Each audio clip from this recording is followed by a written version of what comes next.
जय श्री कृष्णा।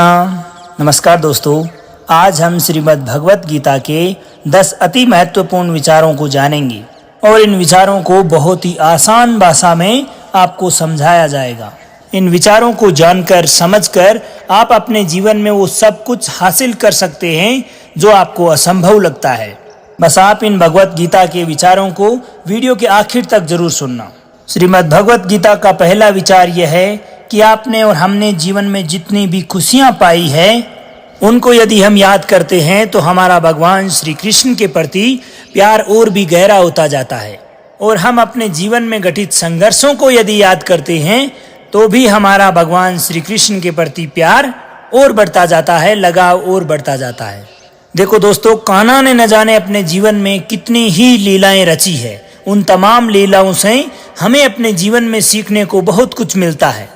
ये बात भी सत्य है कि हमें आखिर अपने कर्मों का फल तो भोगना ही पड़ेगा। तो एक बात सोचने वाली है कि कान्हा भगवान होते हुए भी अपने माता पिता को जेल में छोड़कर क्यों चले गए?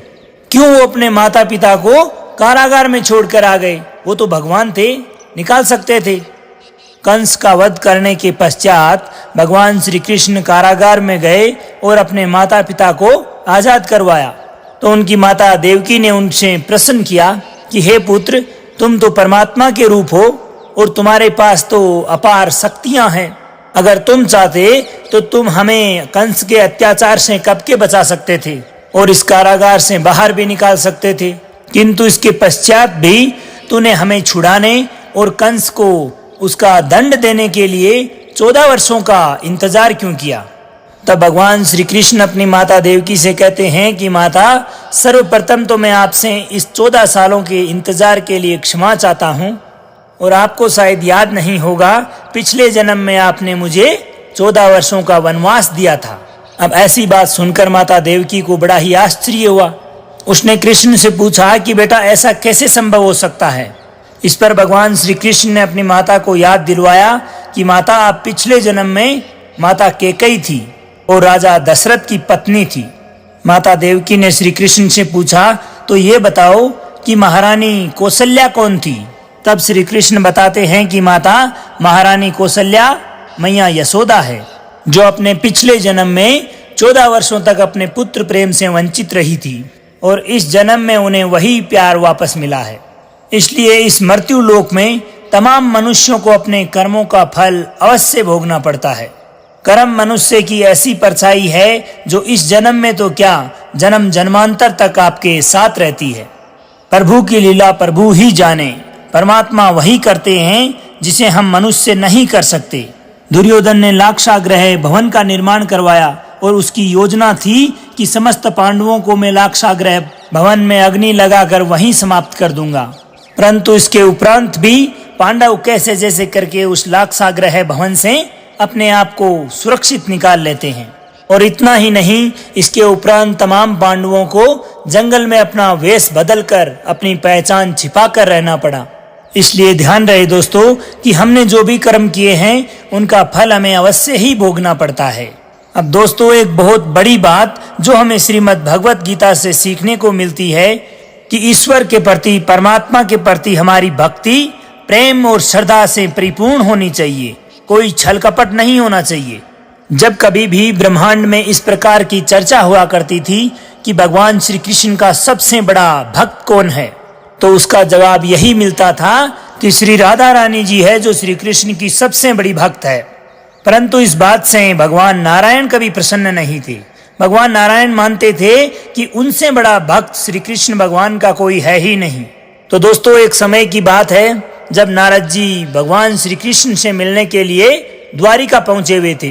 अब भगवान श्री कृष्ण जैसे ही नारद जी को देखते हैं तो वे अपना सर पकड़कर बैठ जाते हैं, और जैसे ही नारायण भगवान को श्री कृष्ण दिखाई देते हैं तो उनके पास आते हैं, प्रणाम करते हैं और पास आकर पूछते हैं कि हे मालिक, आपने अपना सर क्यों पकड़ रखा है? तो भगवान श्री कृष्ण नारायण भगवान से बताते हैं कि आज मेरे सर में बहुत दर्द हो रहा है। तो नारायण श्री कृष्ण भगवान से कहते हैं कि हे परमात्मा, आप तो सभी के दुखों को हर लेते हैं, तो आपके अनुसार इस समस्या का क्या समाधान है? इस पर भगवान श्री कृष्ण कहते हैं कि हे नारद, इस संसार में मेरा सबसे बड़ा भक्त जो होगा, अगर वो चरणों को पानी से धोकर उस चरणामृत को मुझे पिलाता है तो मुझे इस पीड़ा से मुक्ति मिल जाएगी। अब ये सुनकर भगवान नारायण संकट में पड़ जाते हैं। उन्हें लगता है कि उनसे बड़ा भक्त तो कोई है ही नहीं दूसरा, और अगर मैं अपने चरणों को धोकर उस पानी को प्रभु को पिलाता हूँ तो इससे बड़ा पाप तो कोई हो ही नहीं सकता, और अंततः मुझे नरक ही जाना पड़ेगा। तभी उन्हें स्मरण होता है कि राधा रानी जी भी अपने आप को भगवान श्री कृष्ण का बहुत बड़ा भक्त मानती है। तो नारद जी श्री कृष्ण भगवान से आज्ञा लेते हैं और राधा रानी के महल की तरफ चल देते हैं। अब वहां पहुंचकर नारद जी जैसे ही श्री राधा रानी जी को भगवान की पीड़ा के बारे में बताते हैं तो राधा रानी जी पानी से अपने चरणों को धोती है और उस चरणामृत को नारद जी को दे देती है। और नारद जी से कहती है कि मुझे ये तो नहीं पता कि मैं प्रभु की कितनी बड़ी भक्त हूँ, लेकिन मैं अपने भगवान को किसी भी हाल में कष्ट में नहीं देख सकती। आप इसे अति शीघ्र ले जाएं और परमात्मा की पीड़ा को कम करें। अब श्री राधा रानी जी के मुख से इस प्रकार के वचन सुनकर नारद जी को भी बड़ा आश्चर्य हुआ। वो उनकी भक्ति के सामने नतमस्तक हो गई।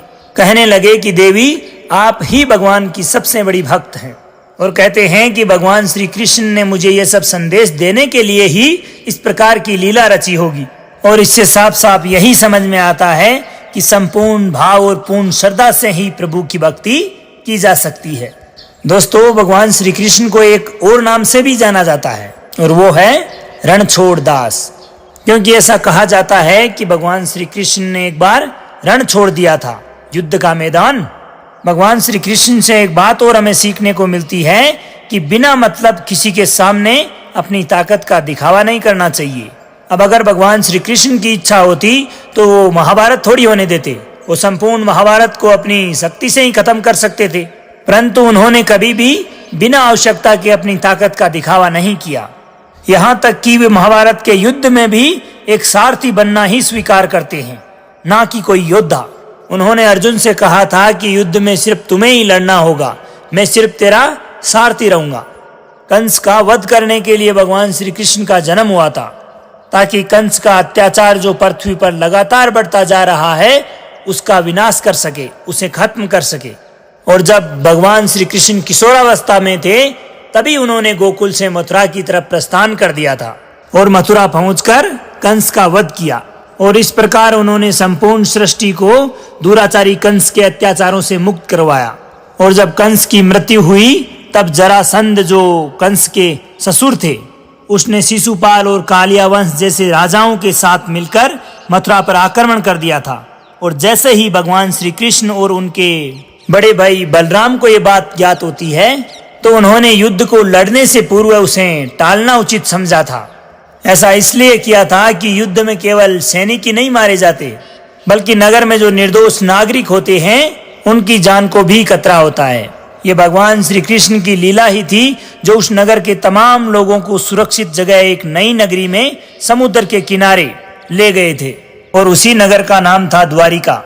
और उसके अगले दिन ही जब युद्ध होता है तो कंस और उसके साथी राजाओं ने अपने शस्त्र उठा लिए।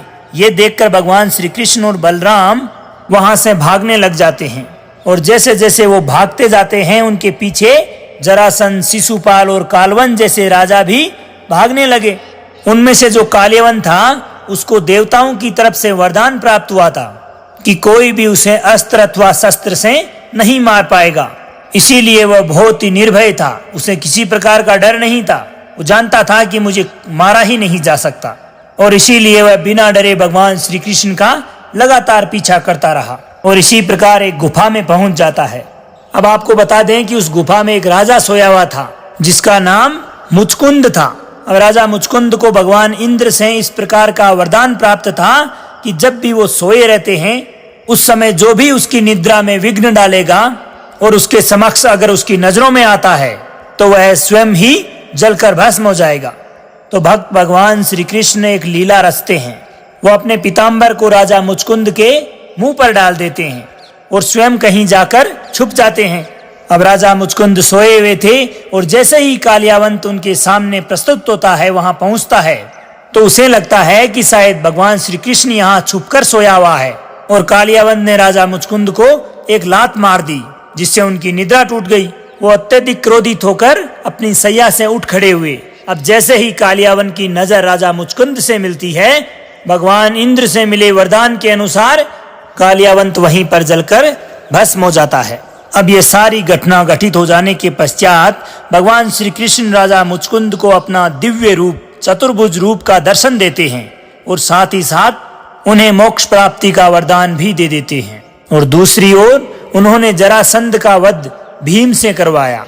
तो इस प्रकार भगवान श्री कृष्ण ने अपनी लीलाओं से हमें यही सिखाया है कि उन्होंने किस प्रकार से देवताओं से प्राप्त वरदान का सम्मान बनाए रखा और ऐसी स्थिति में युद्ध ना करके वहां से भागकर उन्होंने ये साबित कर दिया कि बिना युद्ध लड़े भी अथवा बिना मतलब के अपनी शक्ति का प्रदर्शन कर अपने नागरिकों की जान किस तरह से बचाई जा सकती है।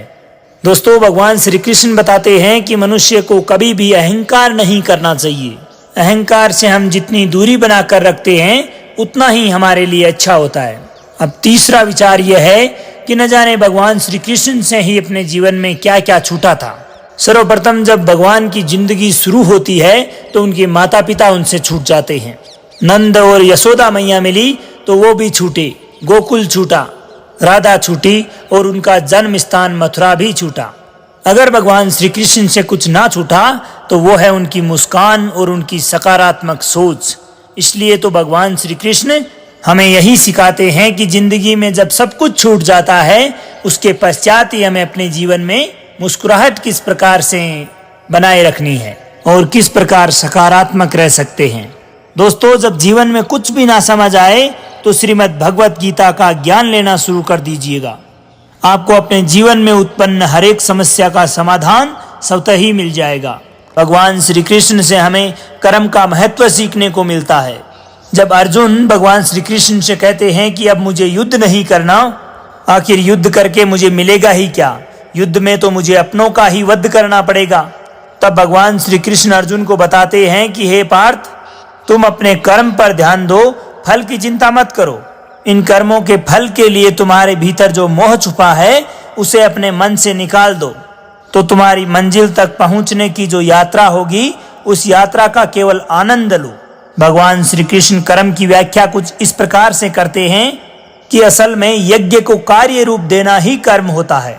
अब यज्ञ का मतलब ये नहीं होता कि ईश्वर को प्राप्त करने के लिए हम जो इच्छा रखते हैं उसके लिए अनुष्ठान इत्यादि करवाना, बल्कि यज्ञ का वास्तविक अर्थ होता है कि यज्ञ आराधना की विधि विशेष होती है। और दोस्तों, वर्तमान में हम जो जीवन जी रहे हैं अगर उसकी बात करें तो आप जो अच्छे कर्म करते हैं उन्हीं पर अपना ध्यान केंद्रित करें और अपने जीवन के लक्ष्य तक पहुंचने की आपकी जो जीवन यात्रा है उसी का आनंद लें और बाकी सब कुछ भूल कर उस परमात्मा को सौंप दें, वह सब कुछ ठीक कर देंगे। और दोस्तों, जो भी नेक और अच्छे कर्म करते हैं उसके साथ कभी भी बुरा नहीं होता। अब इस बात को हम महाभारत की एक घटना से समझते हैं। अब युद्ध आरंभ होने से पूर्व अर्जुन और दुर्योधन दोनों ही भगवान श्री कृष्ण से उनका साथ मांगने के लिए जाते हैं। उस वक्त भगवान श्री कृष्ण विश्राम कर रहे थे। दुर्योधन अहंकारी था, इसलिए वो भगवान श्री कृष्ण के मस्तक की तरफ जाकर बैठ जाता है और वहीं दूसरी ओर अर्जुन भगवान श्री कृष्ण के चरणों की तरफ जाकर खड़े हो जाते हैं। अब जैसे ही भगवान श्री कृष्ण की नींद खुलती है तो वो सामने सीधा अर्जुन को खड़े देखते हैं। तो उन्होंने अर्जुन से पूछा कि हे अर्जुन, बताओ तुम क्या चाहते हो। ऐसे में दुर्योधन गुस्सा हो जाता है और झगड़ते हुए कहता है कि मैं तो पहले आया था, आपको मेरी बात पहले सुननी चाहिए। तो ऐसे में भगवान श्री कृष्ण दुर्योधन से कहते हैं कि चलो बताओ तुम क्या मांगने आए हो। अब दुर्योधन जितनी बुद्धि रखता था और जिस प्रकार के उसके कर्म थे उन्हीं के अनुसार उसने श्री कृष्ण से मांगा कि मुझे आपकी सेना चाहिए।